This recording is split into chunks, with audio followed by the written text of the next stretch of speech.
안녕하십니까. 재난안전대책본부 총괄조정관입니다. 우리도 재난안전대책본부의 합동 브리핑을 시작하겠습니다. 먼저 확진자 상황입니다. 6월 1일 0시 기준으로 제주의 확진 환자는 15명으로 격리 중에 계신 분이 2분, 퇴원하신 분이 13명입니다. 전국 상황은 어제 하루 35명이 증가한 11,503명이 확진 판정을 받고 있습니다. 자가격리 상황입니다. 우리도의 자가격리자 수는 총 402명입니다. 확진자 접촉에 의한 자가격리 수가 106명, 또 해외 입국에 따라서 의무적으로 해야 되는 2주간의 자가격리에 계신 분이 296명입니다. 5월 31일 기준 제주의 입국액은 총 27,532명입니다. 작년 같은 날 대비 34.5%, 또 전날 대비로는 6.2% 감소했습니다. 군포시 확진자와 관련된 브리핑을 먼저 드리겠습니다. 우리 도에서는 경기도 군포시에서 코로나19 확진 판정을 받은 A씨 일행이 지난 5월 25일부터 27일까지 제주 여행 중에 접촉했던 159명을 확인하고 자가격리 조치와 또 방문했던 장소에 대한 방역을 완료했습니다. A씨는 지난 5월 25일 목회자 모임 지인 24명과 함께 제주 여행을 위해서 입대했습니다. 일행 중에 현재까지 확진된 코로나19 환자는 A씨를 포함해서 총 6명입니다. 우리도 역학조사관 또 감염병관리지원단에서는 어디서 감염이 됐는지에 대한 역학조사를 진행을 하고 있는데 현재까지 이 조사 결과로는 6명의 확진자 중에 B씨인 경우에 A씨보다 이틀 앞선 27일부터, 그러니까 25일 제주에 입도해서 27일 도에서 이제 나가는 그날 증상이 나타났다고 진술하고 있고, 또 여행 기간 중에 세 대의 그 소형 버스를 통해서 여행을 하셨는데 이 중에 한 버스에 타신 분들만 지금까지는 확진이 되고 있습니다. 그래서 이런 점들을 고려할 때 제주에서 감염되었을 가능성은 현재까지는 낮게 보고 있습니다. 특히 B씨는 27일부터 코로나19 증상이었다고 이렇게 진술을 하고 있고, 또 이분의 가족, 제주 여행에는 동행하지 않으신 이분들의 가족 중 3분도 경기도에서 추가로 확진 판정을 받았습니다. 따라서 입도 전인 25일 이전에 감염되었을 가능성에 저희들이 무게를 두고 있습니다. 우리 도에서는 확진자들이 그럼에도 불구하고 여러 가지 그 지역 전파에 대한 우려가 있기 때문에 확진자들이 다녀간 동선을 상세히 25일부터 공개를 하고 있고, 또 저희들이 역학조사 과정에서 접촉이 있으신 분들에게는 개별적으로 연락을 드리고 자가격리 조치를 하고 있습니다만은 혹시나 이 세부 동선과 연계해서 걱정이 계신 분들, 동선이 겹친 분들은 저희들한테 즉시 신고를 해주시면 무료로 검사를 지원하도록 하겠습니다. 앞으로도 저희들이 2박 3일간의 세부 일정에 대한 더 추가적인 조사를 계속해서 할 계획이고, 변경되는 상황이 있으면 즉시 투명하게 알려드리도록 하겠습니다. 제주 지역의 공공시설, 공영관광지 개방이 2주 더 미뤄집니다. 당초 2월 4일부터 사전 예약제, 또 정원 제한 등 시설별로 철저한 방역을 거쳐서 최소한의 범위 내에서 시설을 일부 운영하기로 했었습니다만은 지금 말씀드린 것처럼 제주에 15번째 확진자가 발생하고, 또 이 15번째 확진자와 관련해서 같이 여행을 하신 분들에 대한 검사 결과 계속해서 확진 판정이 이렇게 나오고 있기 때문에 이런 상황을 종합적으로 고려해서 저희들이 고민 끝에 방역이 최우선 과제다라는 관점에서 일정을 조정을 했습니다. 지사님께서도 제주도는 외부 유입이 많은 섬지역 특성을 고려하고 또 일률적인 거리두기가 아니라 추가 확진자 발생이나 기존보다 위험도가 커지면 전 단계로 복귀하는 것이 합리적이고 또 제주는 강력한 방역의 관점에서 2주일 정도 더 늦게 생활속 방역을 추진할 계획임을 계속해서 밝혀오셨습니다. 이에 따라서 오는 6월 4일부터 이루어질 것으로 예상됐던 시범 운영을 6월 18일부터 다시 준비하는 것으로 그렇게 하고 6월 22일 잠정 예상했던 더 넓은 범위의 시설 개방도 7월 6일에나 현재까지는 가능할 것으로 저희들이 검토를 하고 있고 이 부분도 진행하는 상황을 전국의 상황, 제주의 상황을 계속해서 고려할 수밖에 없다 하는 점을 도민 여러분께 양해를 부탁을 드리겠습니다. 앞으로 우리 도내 공공시설들은 밀집도와 실내외 여부, 또 밀폐 여부 등 시설별 상황을 고려해서 지금까지 운영 계획을 더욱 보완할 계획이고 기존 방침대로 운영할 때에도 더욱 철저하게 사전 예약제나 정원 제한 등을 통해서 저희들이 운영할 방침임을 다시 한번 말씀을 드리겠습니다.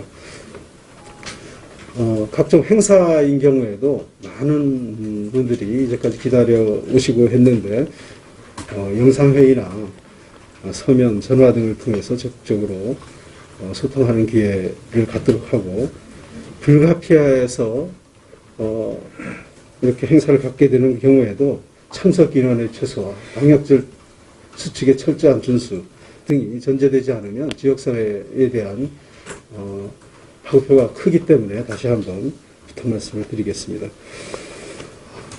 한편 우리도 생활방역위원회는 지난 29일 날 최승현 행정부지사님 주재로 회의를 열었습니다. 이때도 참석한 많은 분들이 도민들의 이 방역에 대한 피로감은 충분히 이해가 되고 또 저희들이 고려해야 될 요소지만 지금 전국 상황으로 벌어지고 있는 이 시점에 바로 시범 운영이지만 이렇게 돌입하는 것은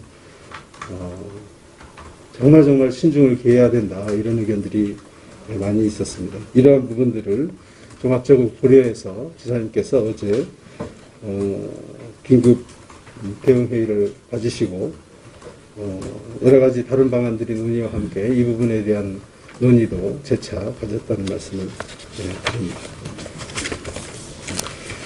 15번째 확진자의 접촉자는 총 25명으로 확인이 됐습니다. 그래서 이 부분에 대해서는 저희들이 다행이기도 합니다만은 계속해서 저희들이 오피스룸 운영이라든가 이런 상황에 대해서 더욱 철저하게 진행될 수 있도록 보완하고 노력을 해나가겠습니다. 이분인 경우에는 미국에서 출발하기 전에 이제 검사를 해서 이제 음성 판정을 받으신 분이고 인천공항에 입국을 할 때 인천공항에서 미국에서 그런 상황 또 국가 전체적으로 운영되고 있는 입국 후에 3일 이내에 보건소를 방문해서 검사를 받으라는 그러한 안내를 자기가 들었기 때문에 그렇게 하면 되는 줄 알았다 하는 게 두 분의 답변이시고 그래서 저희들이 보완할 점은 우리 출입국 담당하시는 그 방역당국과 협조를 해서 제주는 제주 나름의 또 다른 특별한 입도 절차가 진행되고 있다. 이것을 저희들이 협조를 얻어서 더 정확하게 알리는 노력을 저희들이 할 예정으로 있다. 이 말씀. 이 사례가 사실은 이번이 처음은 아니지 않습니까? 전부 기억하시겠지만 한참 전에 그런 사례가 있어서 저희들이 제도를 보완한 게 있습니다. 그래서 워크스루를 안 거치더라도 저희들이 즉시 그분께 연락을 해서 검사를 받도록 안내하는 그런 걸 하고 있기 때문에 워크스루도 안 거치고 검사도 안 받는 그런 현상은 발생하지 않습니다. 따로 기사를 두지 않고 그분들 내에서 이루어졌고요. 지금 그 사실 자체가 그냥 단순하게 그 차 내에서 이루어졌다로 끝난 게 아니고 역학적인 의미를 보자면은 그 내부에 계시는 분 중 한 분이 감염력이 원이 되어서 그게 집단적으로 감염이 일어났다 이렇게 해석이 가능한 거죠. 그래서 29일 날 A씨죠. 29일 날 증상이 있었던 분은 잠복기를 생각을 하면은 25, 26일 날 그때 노출이 되었다고 해석이 가능하죠. 그래서 처음 환자가 A씨 환자가 발생했을 때 제주도에서 감염이 됐다는 그런 가설이 제기된 것이었던 겁니다. 그러나 이 차 내에서 있었던 분들에서만 일어났다는 걸 볼 때는 차를 같이 탔던 그곳에서 감염원이 있었다 이렇게 해석을 할 수가 있겠습니다. 두 번째는 그 감염원이 어디냐인데요. 그 일행 중에서 확진자 중에서 27일 날 증상이 있었다고 이야기함에 따라서 그로 인해서 25, 26일 날 남한테 감염을 시킬 수 있다는 그런 것이 기존이 되어서 역학조사를 한 거거든요. 그럼 거꾸로 이야기하면은 27일 날 증상이 있었던 분이 24, 25, 26일 동안 같이 일행 중에 같이 다니면서 그래서 그로부터 감염이 되었다 이렇게 해석이 가능합니다. 그러면 25일 이전에 B씨가 감염이 되어서 제주도에 들어왔다 이렇게 해석할 수 있습니다. 따라서 지금 상황으로 볼 때는 그 두 가지 사실로 가지고 볼 때는 제주에서 감염됐다기보다는 제주도로 오기 전에 감염이 되었고 마침 잠복기를 거치고 전파력이 있는 그 시점에서 같이 동행을 해서 감염이 생겼다 이렇게 해석하는 것이 합당할 것 같습니다. 그렇습니다. 그래서 특히 25, 26일 날 감염력이 있기 때문에 특히 26일 같은 경우에는 그 야외 관광지에서나 아니면은 특히 뷔페 같은 데서 마스크를 안 쓰신 경우가 있어요. 뷔페는 특히 이제 마스크를 안 쓴 상황에서 서로가 이렇게 음식을 받다 갔다 하다 보니까 그密閉된 공간 내에서 서로 부딪힐 수가 있어요. 따라서 26일 날 특히 뷔페를 이용하셨던 분들은 좀 더 적극적으로 검사를 받으시기를 권합니다. 사실 이분들은 지금 저희 제주에 있지 않고 군포에 계시고 다른 경주에도 계시다 보니까 저희가 직접적으로 역학조사를 하지 않습니다. 저희로서는 그쪽에서 한 자료를 가지고 저희가 분석하다 보니까 그런 부분에 대해서는 좀 알기가 어렵네요. 예약자들 중심으로 명단을 받아서 이 80명을 저희가 확인했는데 그러나 예약하지 않고 오셔가지고 식사를 하시고 또 이제 결제 방법도 다양하게 하시는 분들에 대해서는 현재까지 추적하기가 좀 어려운 상황입니다. 그래서 현재 이렇게 공선을 공개했으니까 연락 주시기 바랍니다. 현재로서는 그 27일 날 발생하셨던 그 부분에 의해서 그 단체에서 감염이 생겼다 이렇게 이제 해석을 할 수 있을 것 같은데요. 그렇다면 이 27일 날 발생하셨던 분들의 이동 경로인 25, 26일 날 그때 제주도에서 접촉하신 분이 누구신가가 가장 이제 지역사회의 전파를 막는 핵심인 것 같습니다.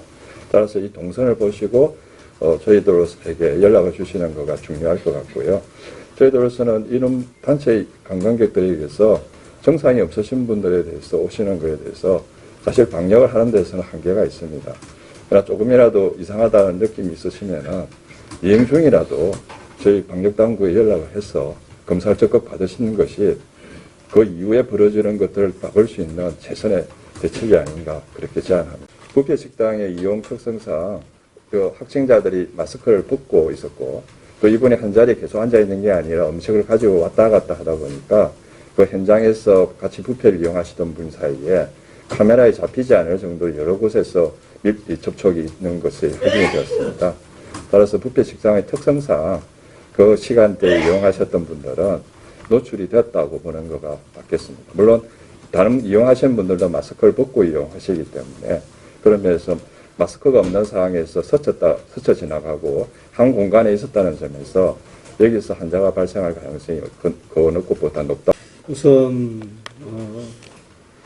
사실 저희들이 가장 염두에 두고 있는 것은 실질적인 그 시설의 위험도입니다. 밀집 여부, 그다음 실내외 여부, 그다음 그 안에서의 접촉 형태.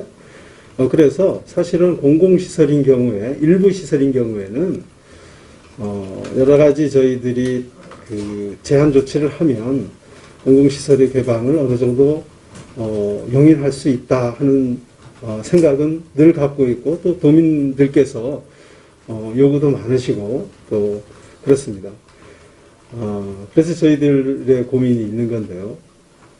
하지만 저희들이 불편함과 그다음 지역사회의 안전을 비교했을 때 불편함을 조금 더 참아서 지역사회를 지킬 수 있다면 저는 다수의 불편함은 아닙니다. 많은 불편함입니다만은 우리 지역사회가 서로 응원해서 그 불편함을 이겨내야 되지 않을까, 그런 차원에서 저희들이 공공시설의 개방을 이렇게 좀 연기하는 그런 결정을 하게 됐습니다. 이 자리를 빌어서 불편함을 느끼고 계실 우리 지역의 도민들, 또 특히 어르신들 답답하실 텐데 죄송하다는 말씀을 드리고, 하지만 아까 말씀드린 것과 같이 우리 지역사회의 안전이 가장 최우선이기 때문에 저희들이 연기로 조치를 하는 것을 좀 양해를 해주시기를 바라겠고, 다만 아까 제가 서두에 말씀을 드렸습니다만 그럼에도 불구하고 그 시설의 실질적인 위험도를 저희들이 계속해서 낮추는 노력을 해야 되고, 그것은 결국 그 시설의 운영 형태나 이런 것들을 세세히 봐야 되는데 각 시설하고 같이 의논하면서 저희들이 준비는 미리미리 이렇게 해놓도록 그렇게 하겠습니다. 다시 한번 도민 여러분께 죄송한 말씀을 드립니다.